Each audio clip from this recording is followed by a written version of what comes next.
The great hall of the Galactic Council was silent.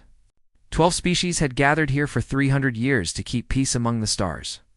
They had built something beautiful together. No wars, no death, no suffering. Elder Vorin, the head of the council, stood at the center and looked at the faces around him. Today they would vote on something important. A new species wishes to join us, Vorin said. His voice was old and tired. They call themselves humans. They come from a small blue planet called Earth. The delegates looked at each other. New species joined the council every few decades. It was not unusual. But Ambassador Lisa stood up from her seat. Her 4 eyes were wide with worry. I have studied these humans, Lisa said. The council must see what I have found.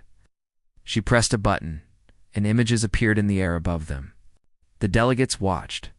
At first, they did not understand what they were seeing. The images showed humans hunting, but they did not hunt like normal creatures. They did not hide and wait. They did not use poison or traps. They simply followed their prey. They walked after animals for days without stopping. They walked until the animals collapsed from exhaustion. Then they killed them with rocks and sticks. They are persistence predators, Lisa explained. They do not need to be fast. They do not need to be strong. They simply never stop. The images changed. Now the delegates saw ice. Endless ice covering the human planet. Other species would have died. Other species would have given up. But the humans wrapped themselves in animal skins and kept walking. They ate anything they could find. They survived. Their planet tried to kill them many times. Lisa's continued. Ice ages, volcanic eruptions, disease. They survived everything. The images changed again. Now the delegates saw a war. Human war was not like the small conflicts other species sometimes had. Human war was something else entirely. The delegates watched humans build weapons that could destroy entire cities in seconds. They watched humans march millions of soldiers into battle. They watched humans dig trenches and live in mud and blood for years without surrendering. They did this to each other, Lisa said quietly. These are not wars against aliens. These are wars between humans. Elder Vorin felt sick. He had lived for 400 years. He had never seen anything like this. The images showed more. Humans setting fire to their own cities so enemies could not use them. Humans flying planes into enemy ships on purpose, killing themselves to hurt their opponents. Humans building enough weapons to destroy their own world 10 times over. And then the images showed something else. Humans pulling strangers from burning buildings. Humans giving food to enemies who had surrendered. Humans crossing dangerous territory to save people they had never met. They are capable of great cruelty, Lisa said, but also great kindness. They form emotional bonds with anything. Other humans, animals, even machines. Once they decide something is theirs to protect, they will die for it. The council chamber was completely silent. One proposed a new doctrine, Lisa's announced. We will allow humans to join the council. They can trade with us. They can explore with us. But there is one rule that must never be broken.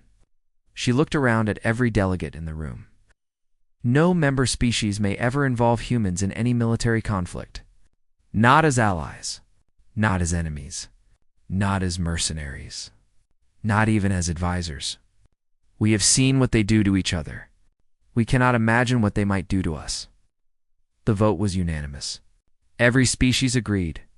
The human warning doctrine became law. Far away on Earth, Admiral Juno received the message. He was an old soldier with gray hair and kind eyes. He had fought in 3 wars before humanity reached the stars. He had seen friends die. He had buried his own son. He read the terms of the council's offer carefully. Humanity could join. Humanity could trade and explore. But humanity must never fight. June laughed softly to himself. The aliens thought they were protecting themselves. They thought they were being smart. But June understood something they did not. Humans did not start wars because they wanted to. Humans started wars because they had to. Because someone threatened their families. Because someone hurt their friends. because someone, somewhere, did something so evil that humans could not look away. The galaxy had been at peace for 300 years. The other species had forgotten what war was. They had become soft. They had become weak. They thought peace would last forever. June knew better. Peace never lasted forever. Somewhere out there, something would go wrong. Someone would get greedy. Someone would get cruel. And when that happened, the peaceful species of the Council would not know what to do. He signed the agreement and sent it back to the Council. Humanity was now a member of the galactic community. Human ships would travel the stars. Human traders would visit alien worlds. Human scientists would study alien life, and human soldiers would wait. June walked to his window and looked up at the night sky. Somewhere out there, the Council was celebrating. They thought they had solved a problem. They thought the doctrine would keep them safe. "You don't understand," June whispered to the stars. "You didn't make that rule to protect yourselves from us. You made it to protect yourselves from finding out what we can do." He turned off the lights and went to bed. Tomorrow, humanity would begin its new life among the stars. June hoped the peace would last. He hoped the other species would never need human help. But hope was not a strategy. And somewhere in his old soldier's heart, June knew the truth. War was coming. It always did. And when it arrived, humanity would be ready. The galaxy had no idea what it had just invited into its family. 18 months passed. Humanity settled into its new role among the stars. Human traders visited alien markets. Human scientists studied alien plants and animals. Human children grew up dreaming of distant worlds. Everything was peaceful. Then the Torvak came. Warlord Kreth was not like the other aliens in the Council. His people were warriors. They had claws and thick skin and teeth made for tearing meat. For 300 years, the Council had forced them to be peaceful. Kreth hated every moment of it. He stood on his warship and looked at the stars. His people were dying inside. Warriors needed war. Without it, they became angry and lost. Young Torvak fought each other in the streets. Old Torvak drank themselves to death. The peace was killing them. "Enough," Kreth said. "We take what we need." The Torvak fleet moved toward the Kelos system. The Melvari lived there. They were gentle creatures with soft blue skin and large eyes. They grew food on their planets and shared it with everyone. They had no weapons. They had no soldiers. They had never hurt anyone. They never saw the attack coming. The Torvak ships appeared in their sky without warning. Bombs fell on their cities. Soldiers landed in their fields. The Melvari tried to run, but there was nowhere to go. In 3 days, the Torvak conquered 3 planets. Elder Vorin called an emergency meeting of the Council. The delegates gathered quickly. Everyone was scared. The Torvak had broken the peace, Vorin announced. "They have attacked the Melvari. We must respond." The delegates looked at each other. They talked for hours. They sent angry messages to Warlord Kreth. They offered to negotiate. They threatened to stop trading with the Torvak, but no one offered to fight. None of them knew how anymore. Dr. Soman Beek watched the meeting from the human section of the Council station. She was a young scientist with short black hair and sharp eyes. She had come here to study alien cultures. Now, she was watching one be destroyed. The images from Kelos broke her heart. Melvari children crying in the ruins of their homes. Melvari elders being dragged away by Torvak soldiers. Melvari families crowded onto refugee ships with nothing but the clothes on their backs. Salman remembered something. 60 years ago, during the Belt War, human refugees had fled to Melvari space. The Melvaria had welcomed them. They had given them food and shelter. They had saved thousands of human lives. Earth owed them a debt, so Min sent a secret message to Admiral Juno on Earth. She told him what was happening. She told him about the refugees. She asked if humanity would help June read her message 3 times. The doctrine was clear. Humans could not get involved in military conflicts.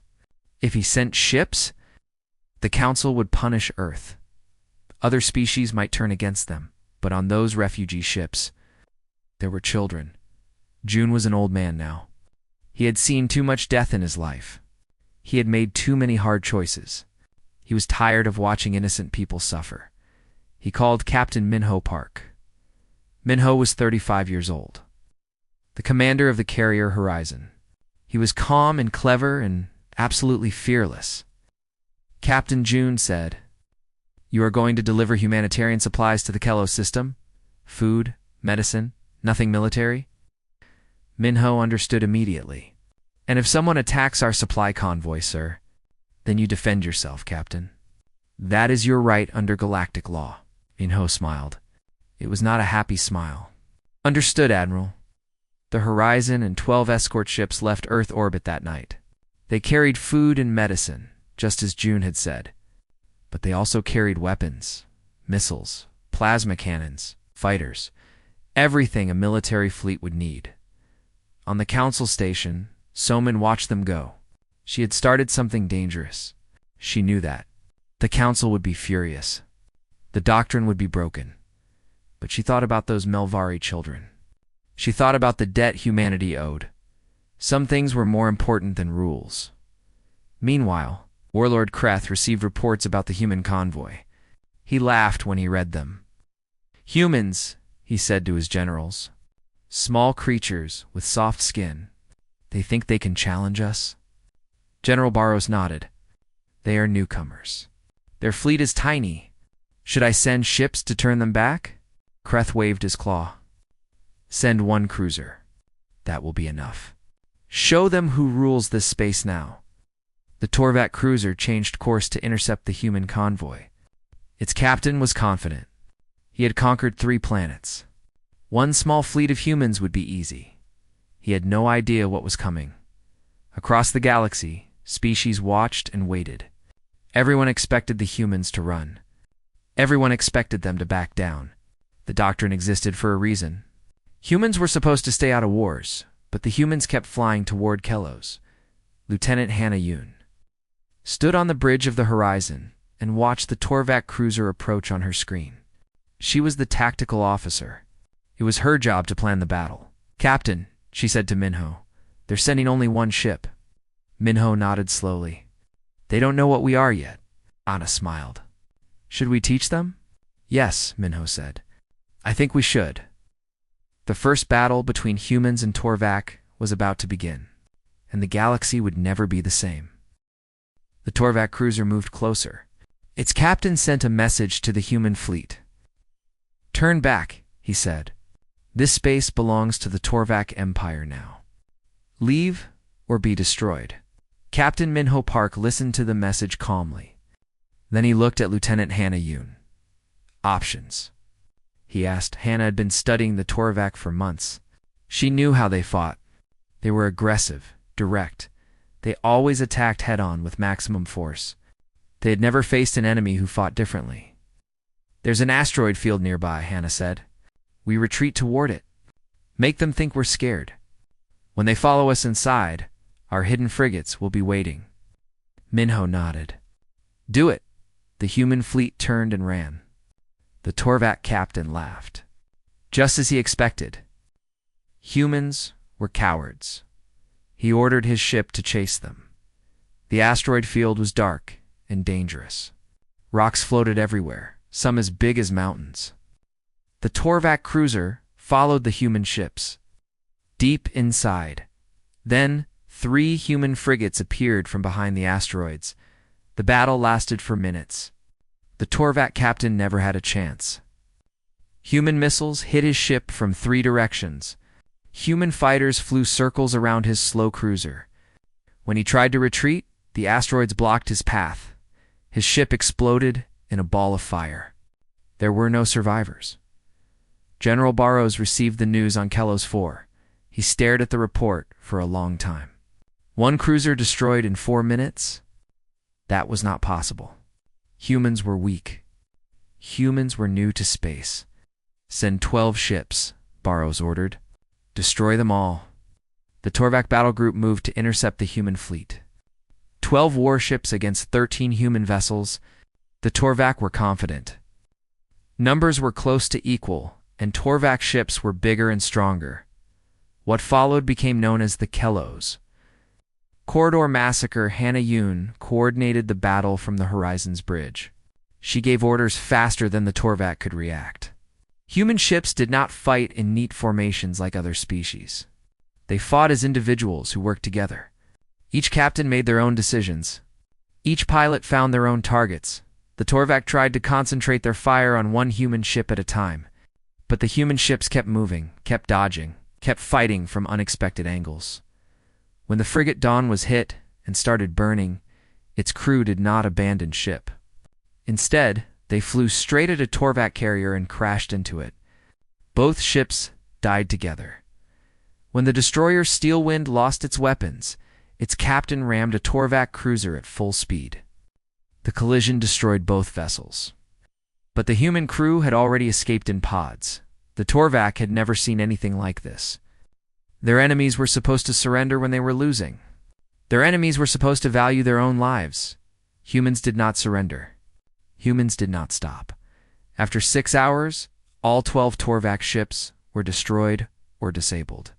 The human fleet had lost 5 ships, but the survivors kept fighting until the last Torvak weapon went silent. General Boros was not laughing anymore while the space battle raged. Something else was happening on Kelos 4. Sergeant Taiho Kong led a small team of human soldiers to the planet's surface. Their mission was simple: rescue Melvari refugees from a camp the Torvak had built. The camp held 5,000 Melvari. 200 Torvak soldiers guarded it. Taiho had only 30 soldiers. "We're outnumbered badly," one of his soldiers said. Taiho checked his rifle. "I know. Let's go." They attacked at night. The Torvak expected enemies to sleep at night. All species needed sleep. But Taiho's team had trained for this. They could fight for 20 hours straight if necessary. The Torvak could not. The battle lasted 16 hours. Every time the Torvak thought they had won, the humans attacked again. Every time the Torvak tried to rest, human soldiers appeared from the darkness. The Torvak grew tired. Their reactions slowed. Their aim became worse. Taiho took a bullet to his leg in the 3rd hour. The bone was broken. Any other species would have stopped fighting. Taiho found a rifle, used it as a splint, wrapped his leg tight, and kept moving. By dawn, the Torvak were finished. Some surrendered. Some ran. The refugees were free. Taiho's team had lost 15 soldiers. Taiho himself could barely stand. But he helped carry Melvari children to the rescue ships. He did not stop until every refugee was safe. Then he collapsed. General Boros sent a message to Warlord Kreth that night. His hands were shaking as he typed. "The humans are not what we expected," he wrote. "They do not fight like other species. They do not stop when they should stop. They do not value their own lives the way we do. I recommend we reconsider our strategy." Kreth read the message and crushed his communicator in his fist. Reconsider? The Torvak did not reconsider. The Torvak did not retreat. "Send everything," Kreth ordered. "Every ship we have. I will destroy these humans myself. It's on the horizon." Captain Minho Park received intelligence about the coming Torvak armada. 600 warships. The largest fleet in galactic history. His own fleet had less than 20 ships left. Hannah stood beside him, looking at the numbers. The situation was impossible. They could not win this fight. "What do we do?" she asked. Minho was quiet for a long time. Then he smiled. "We show them what humans really are," he said. "Get Admiral No on the line. We're going to need everything Earth has." The real war was about to begin. The Galactic Council chamber was in chaos. Elder Vorin stood at the center, trying to maintain order. But the delegates were too angry, too scared, too confused. "The humans have broken the doctrine." One delegate shouted. "They have started a war," cried another. Admiral Juno sat calmly in the human section. He waited until the shouting stopped. Then he stood up slowly. "We did not start anything," he said. His voice was quiet but firm. "We were delivering food to refugees. The Torvak attacked us. We defended ourselves." "You could have retreated," a delegate argued. "We could have," June agreed. "We chose not to. The Melvari helped our people once. We do not forget our debts. Elder Vorin raised his hand for silence. Admiral, you must understand our concern. The doctrine exists to prevent exactly this situation. Human involvement in conflict could destabilize the entire galaxy. June looked at him steadily. The galaxy is already destabilized. The Torvok conquered 3 planets while you sent angry letters. Your peace was an illusion. The only thing keeping it together was that no one was willing to break it. He stepped forward. Now someone has broken it, and you cannot stop them. Your species have forgotten how to fight. You have no armies. You have no weapons. You have nothing but words. The chamber was silent. We have ships, June continued. Not many, but enough. We have soldiers who will fight until their last breath. We have something you lost 300 years ago. What is that? Vorin asked. The will to resist evil, June said simply. Even when it costs us everything. The council did not know how to respond. They voted to censure humanity. They threatened sanctions. But everyone knew the truth. Without humanity, Torvak would conquer the galaxy one system at a time. The sanctions were quietly forgotten. Meanwhile, something unexpected began to happen. The Rendari, a species known for their fuel technology, sent a message to Earth. We cannot fight, they said. We have no weapons, but we can give you fuel, as much as you need, free of charge. The Kasori, famous for their medical knowledge, offered the same. Our doctors will treat your wounded. Our hospitals are open to any human soldier. One by one, species across the galaxy began supporting humanity, not with ships. They had none, not with soldiers. They had forgotten how to train them. But with everything else they could give, food, supplies, information. Dr. Salman watched this happening from the council station. She was crying, but they were happy tears. They can't fight, she said to herself. They've forgotten how, but they remember how to hope. On Earth, reinforcements were gathering. Every ship that could fly, every soldier who could hold a rifle. Admiral Juno was emptying the planet's defenses to send them to Kelos. Captain Minho Park received the news on the horizon. Help was coming, but it would take time to arrive. And the Torvak Armada was already moving, 600 warships. Against his remaining 18, need to slow them down, Minho said. By time for reinforcements, Hannah Yoon studied the star maps. The Torvak fleet would have to pass through a narrow region of space called Shattered Reach. It was full of debris from an ancient battle, dangerous to navigate, perfect for an ambush. Can't beat them there, Hannah admitted. But we can hurt them, make them afraid, make them careful. How long can we hold them? Hannah calculated. 3 days, maybe 4. If we're willing to lose everything. Minho looked at his crew. These were people he had served with for years. Friends, family. He was asking them to die. What do you think? He asked them. Lieutenant Hannah spoke first. I didn't join the fleet to live forever. I joined to protect people who couldn't protect themselves. He should have been in a hospital bed. Instead, he was on the bridge, his leg wrapped in bandages. Those Malveri children, Taiho said. They looked at us like we were heroes. I want to be worthy of that look.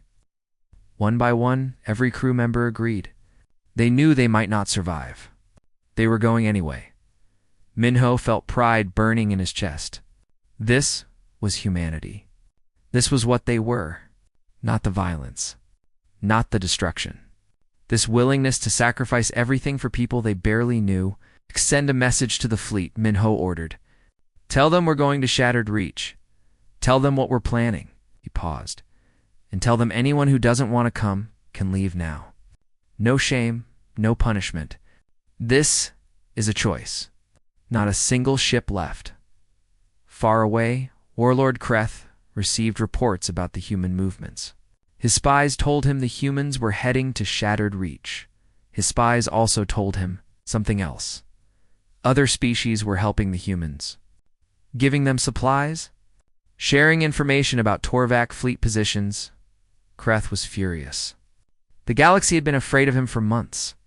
Now they were finding courage, and it was because of these humans. These small, soft creatures who should have been easy to crush. They don't understand, Kreth growled. They think one small species can change everything. General Barrow stood nearby.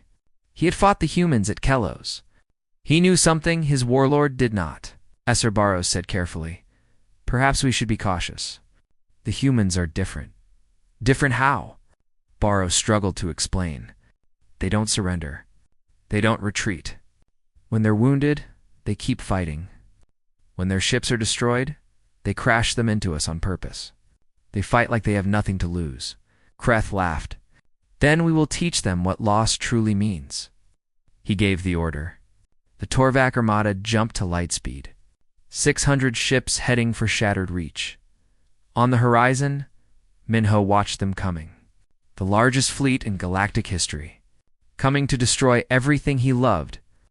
"Hannah," he said quietly, "how familiar are you with the concept of total war?" Hannah smiled. It was not a kind smile. "I wrote my thesis on it, sir." "Would you like me to give the Torvak a demonstration?" "Please do. The 3 days of fire were about to begin." Shattered Reach was a graveyard. Millions of years ago, 2 fleets had destroyed each other here. Their wreckage still floated in the darkness. Twisted metal, broken hulls. The bones of ships that had died fighting. Now new ships came to join them.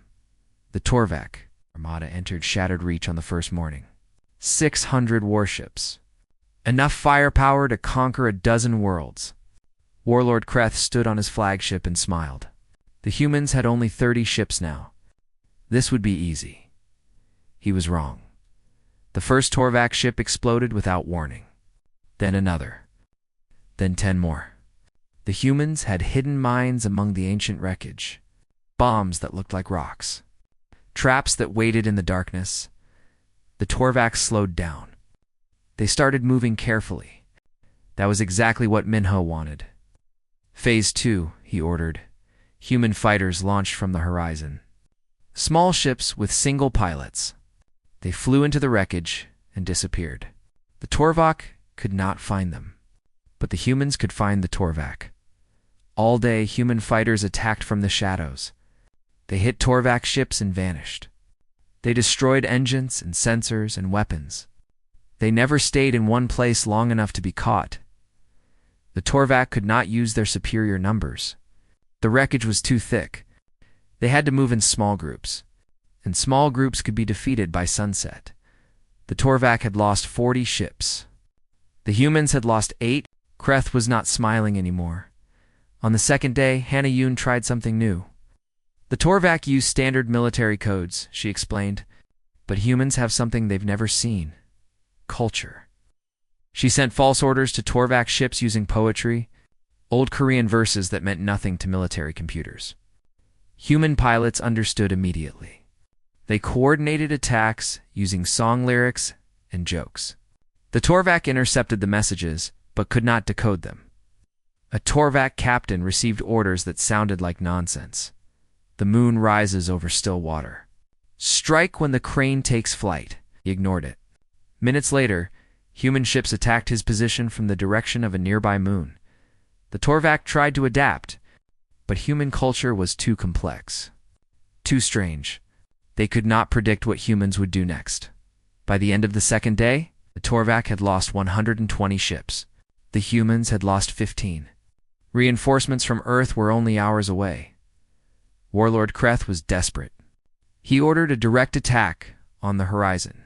50 ships broke through the wreckage and charged straight at Minho's fleet. The battle that followed was brutal. Human ships that were too damaged to fight flew into Torvak vessels on purpose. Pilots who ran out of missiles used their ships as weapons.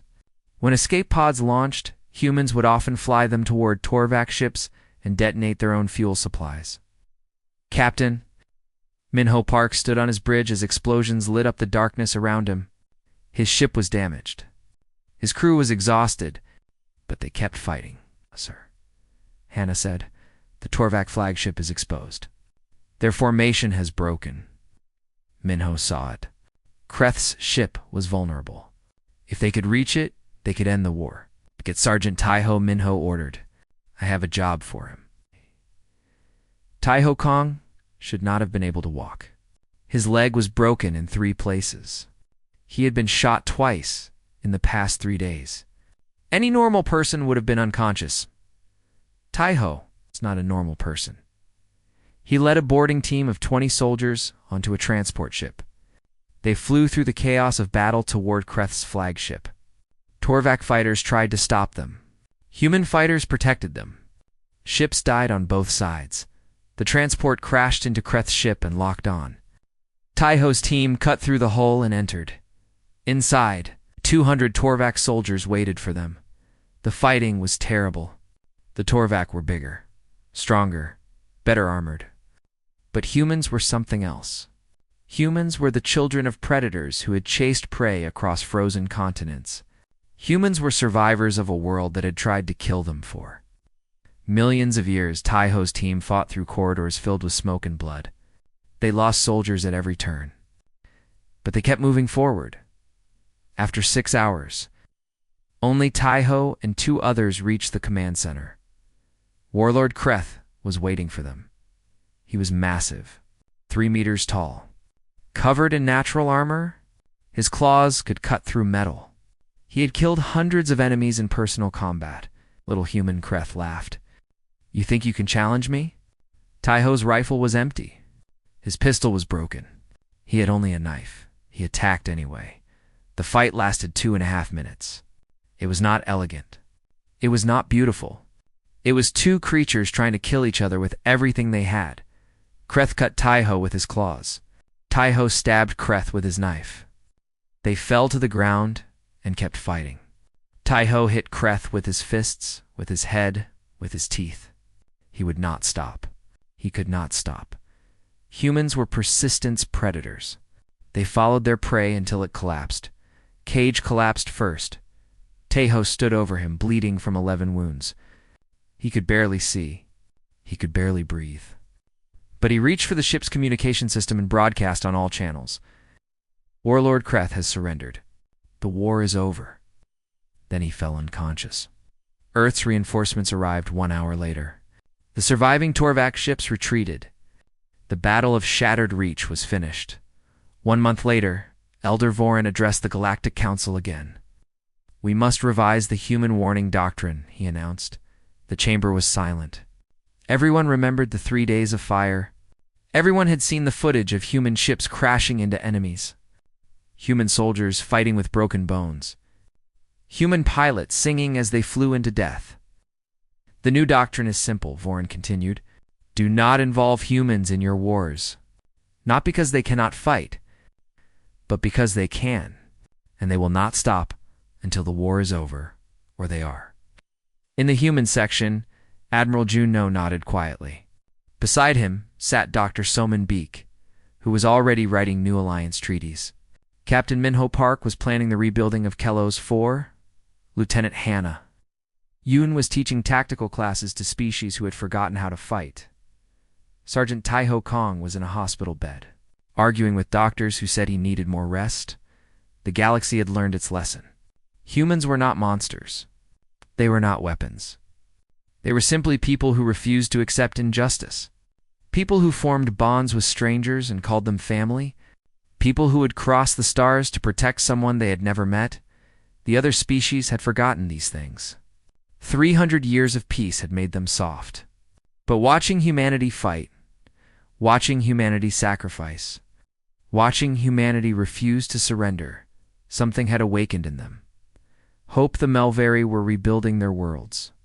The Torvak Empire was falling apart, and species across the galaxy were starting to remember what courage looked like. They had called the doctrine a warning, but it was really a promise. Humanity would fight. Humanity would bleed. Humanity would never stop. Not for glory. Not for conquest. But for anyone who needed them, the galaxy finally understood. And the galaxy was grateful. Elder Vorin finished his speech with words that would be remembered for centuries. Welcome to the stars, humanity. We are glad you are here. On Earth, children looked up at the night sky and dreamed of distant worlds. They did not know about the war. They did not know about the sacrifice. They only knew that somewhere out there the stars were waiting and humanity would answer.